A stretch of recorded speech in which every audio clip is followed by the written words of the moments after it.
Bonjour à tous, aujourd'hui je vais vous parler de l'incroyable hypocrisie avec des révélations quand même très concrètes qui à mon avis vont vous faire bondir sur votre chaise. L'incroyable hypocrisie de l'Occident qui tient un discours moralisateur sur la Russie, qui fait les sanctions anti-russes. Vous savez qu'on a lancé une pétition nationale contre ces sanctions, elle est en lien sous la vidéo en description si vous ne l'avez pas encore ni signé ni partagé au passage, mais qui par ailleurs va voir ailleurs. Le plus récent exemple, le plus frappant, c'est la visite évidemment du prince héritier saoudien à Macron à Paris. On va y revenir, mais il y a d'autres pays et qui sont pourtant des exemples en matière environnementale, mais aussi en matière et surtout de droits de l'homme, catastrophiques, bien pire que la Russie. Hypocrisie de Macron, hypocrisie de l'Union européenne, hypocrisie des États-Unis, hypocrisie de l'Occident.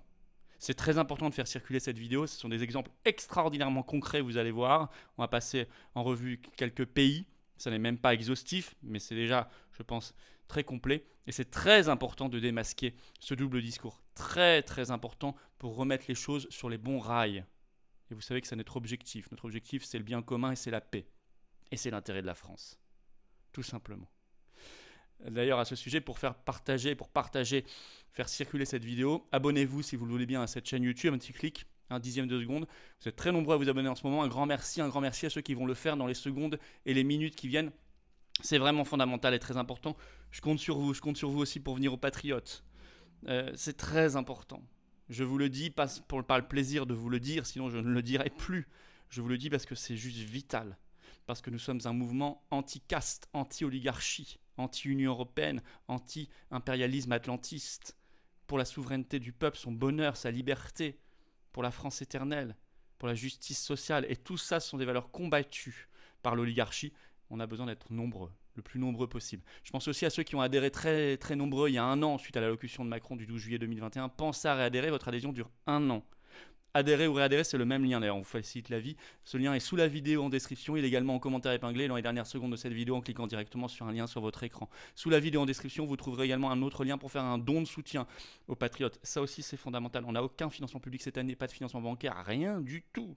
Or on va faire le 3 septembre, vous avez déjà noté cette date je pense, le grand rendez-vous de la résistance au niveau national. Ça va coûter très cher, on doit rembourser les législatives, on n'a pas eu les 5%, ça coûte très cher. Bref, là aussi je vous le dis pas par plaisir, je vous le dis parce que c'est juste vital, sinon on ne peut plus rien faire. Rien. D'autant, pensez-y, que les dons, les adhésions, les réadhésions sont défiscalisés pour vous aux deux tiers, Bravo donc aux donateurs, aux réadhérents, bienvenue aux nouveaux patriotes, adhérents résistants. Alors, hypocrisie, supercherie, vous choisirez le terme qui vous convient, de la guerre contre la Russie, des leçons de morale, des sanctions contre la Russie. Ça ne veut pas dire que la Russie est parfaite, loin de là. Attention, ne faut pas prendre le propos à l'envers non plus, ça c'est de la malhonnêteté intellectuelle. Non, non, je dis ce que je dis, tout simplement, pas plus. En tout cas, cette hypocrisie éclate au grand jour.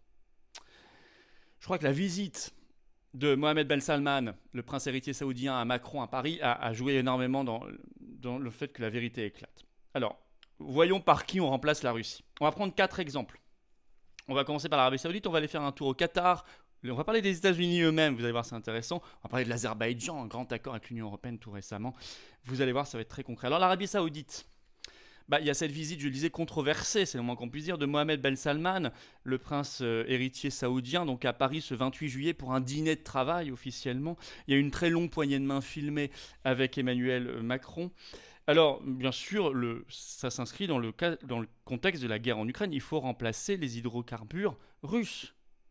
Vous avez d'ailleurs le journaliste Jean-Mal Bruno qui l'a dit sur France Info ce 28 juillet, je le cite, « L'Arabie Saoudite est incontournable, dit-il, et l'est encore plus avec la crise ukrainienne. On a besoin du pétrole saoudien, au moins c'est clair. » Or, Mohamed Ben Salman et l'Arabie Saoudite, c'est très récemment, l'assassinat par démembrement, dans des conditions vraiment épouvantables, d'un journaliste saoudien dans le consulat d'Arabie Saoudite en Turquie le 2 octobre 2018, il y a moins de 4 ans. Il s'appelait Jamel Khashoggi. Et le prince héritier est directement mis en cause là-dedans. Et d'ailleurs, sa fiancée, la fiancée de ce journaliste, Atrice Senziz, s'est dite outrée de cette visite de Mohamed Ben Salman à Macron, et 2 ONG d'ailleurs ont porté plainte à Paris contre lui sur ce sujet-là. Donc c'est ça. L'Arabie Saoudite aussi, selon toutes les sources, elles sont en reprise dans Wikipédia, vous les retrouverez les sources, hein, c'est, je cite, des arrestations et détentions arbitraires d'opposants. D'ailleurs, à son arrivée, Mohamed Ben Salman, pendant les 4 premiers mois de 2017, c'est 48 décapitations réalisées en Arabie Saoudite. C'est par ailleurs l'homosexualité qui était un délit passible de la peine capitale en Arabie Saoudite. Hein, pour tous ceux qui bondissent à chaque mot de travers par une ministre ou une sous-ministre en France, mais qui ne disent rien quand il s'agit de peine capitale, je le rappelle quand même. Là aussi, l'hypocrisie. Par ailleurs, Mohamed Ben Salman, il a durci le militarisme dans ses relations avec ses voisins qataris et iraniens, donnant lieu à la guerre civile yéménite. Le Yémen, personne n'en parle, laquelle est à l'origine, je le signale selon l'ONU, de la plus grande famine du XXIe siècle. Selon une dépêche de l'agence France-Presse du 12 mars 2022, je cite, l'Arabie Saoudite et le Yémen, c'est une guerre qui a déjà causé la mort de 380 000 personnes, dont 10 200 enfants tués ou blessés depuis 2014. Ça sont des chiffres qui sont issus d'un rapport de l'ONU officiel de novembre 2021. L'Arabie Saoudite est intervenue avec une coalition, dont notamment les Émirats Arabes Unis, contre le gouvernement local du Yémen, soutenu par l'Iran, mais l'Iran dit que c'est juste un soutien politique. Donc la guerre en Ukraine, pas bien. La guerre au Yémen, 380 000 morts. Personne n'en parle. Ça, c'est l'Arabie Saoudite, mais il n'y a pas que l'Arabie Saoudite. On remplace également le gaz russe par du gaz américain. Alors on va parler des États-Unis. Alors les États-Unis, on ne va pas être sur le même terrain. Hein. Il n'y a pas de décapitation officielle, il n'y a pas de tout ça. Quoique politiquement, il y aurait beaucoup à dire, y compris sur leurs responsabilités internationales avec l'OTAN, etc. Mais je ne vais pas rentrer dans ce schéma ici, ce serait très compliqué. Non, je vais être beaucoup plus sur le terrain environnemental, puisqu'on nous dit aussi c'est l'heure de l'environnement. Je vais vous reciter Macron, ce qu'il avait dit tout récemment pendant la campagne présidentielle. Or, nous allons remplacer le gaz russe par du gaz naturel liquéfié américain qui est essentiellement du gaz de schiste. Je cite Ouest France du 28 mars dernier, article, je cite, le gaz de schiste américain au secours de l'Europe. La Commission européenne, écrit Ouest France, va coordonner de nouveaux approvisionnements en gaz. Les premiers seront du gaz de schiste américain. En 2022, ce sera 15 milliards de mètres cubes de GNL livrés, en plus des 25 milliards déjà prévus. Or, le GNL américain, gaz naturel liquéfié, à 79%, c'est du gaz de schiste. Le 1er mai dernier, Engie, ex-Gaz de France, a signé un contrat d'approvisionnement d'une durée de 15 ans avec le producteur américain de gaz de schiste Next Decade. On le sait par un article des Échos qui est toujours en ligne du 2 mai dernier. Alors, je cite qu'en 2020, ce contrat avait été écarté pour des raisons environnementales. Or là, l'environnement, ça compte plus. Dans la dernière loi qui a été votée le 21 juillet dernier sur le pouvoir d'achat, article 14, prévoit un projet de terminal méthanier flottant prévu au Havre, confié d'ailleurs à Total Energy. Et selon le site Reporter du 21 juillet, je cite, il permet de déroger à certaines obligations environnementales. Or, il faut savoir qu'en France, l'exploitation de toute mine d'hydrocarbures liquides ou gazeux par fracturation hydraulique, comme on le fait pour le gaz de schiste, est interdite par une loi Jacob de 2011, renforcée par une loi Hulot de 2017 qui a interdit d'autres techniques non conventionnelles. Et je rappelle ce que déclarait Macron en campagne présidentielle à Marseille le 16 avril dernier, je le cite, « Ce quinquennat sera écologique ou ne sera pas ». Mais il ne le sera pas.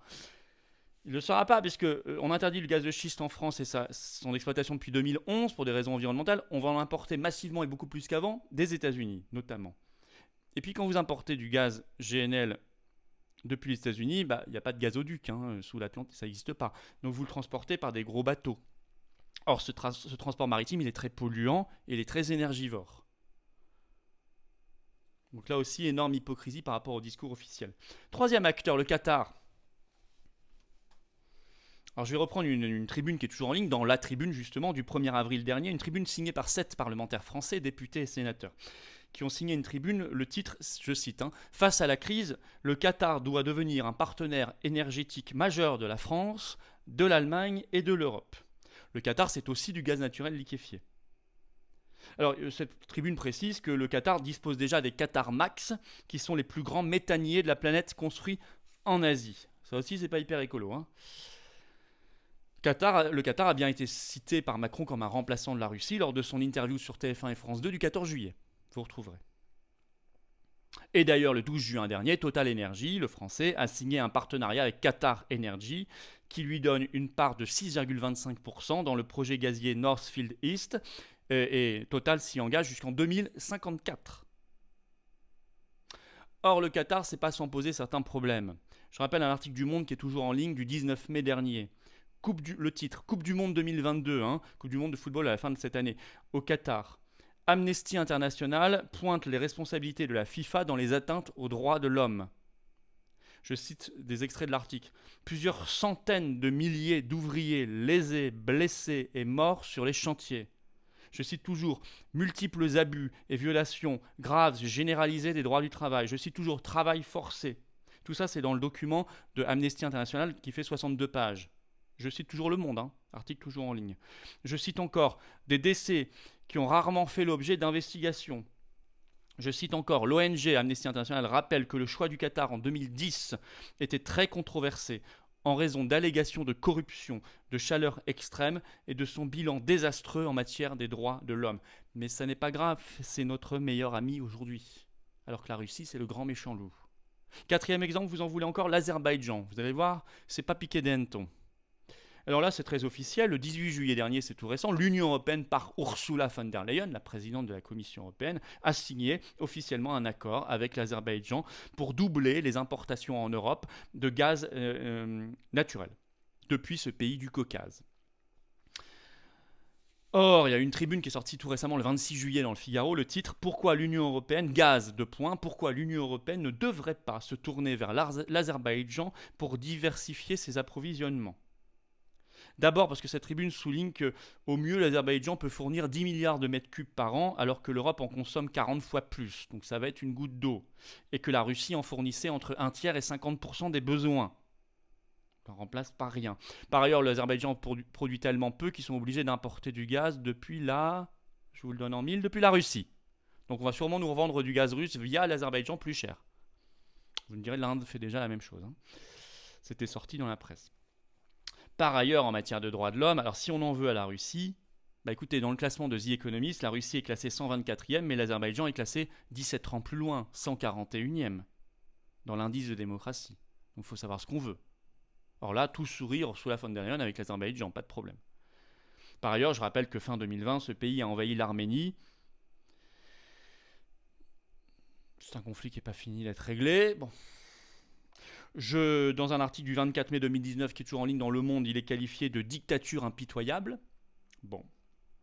Voilà. Voilà quelques exemples. Je le sais, c'est pas complet, c'est pas exhaustif, ça n'a pas vocation ni volonté de l'être, mais c'est quand même, je crois, significatif ce qu'il y a dans cette vidéo.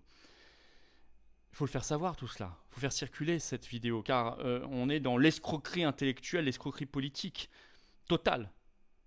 Il ne faut pas se laisser impressionner par les discours sur les droits de l'homme. Vous êtes complaisant de la Russie, de Poutine, de tout ça. Non, vous êtes complaisant de ce que je viens de citer en matière de droits de l'homme et en matière environnementale. Donc on n'a pas de leçon à recevoir. Vous allez vers du pire. Et vous le savez.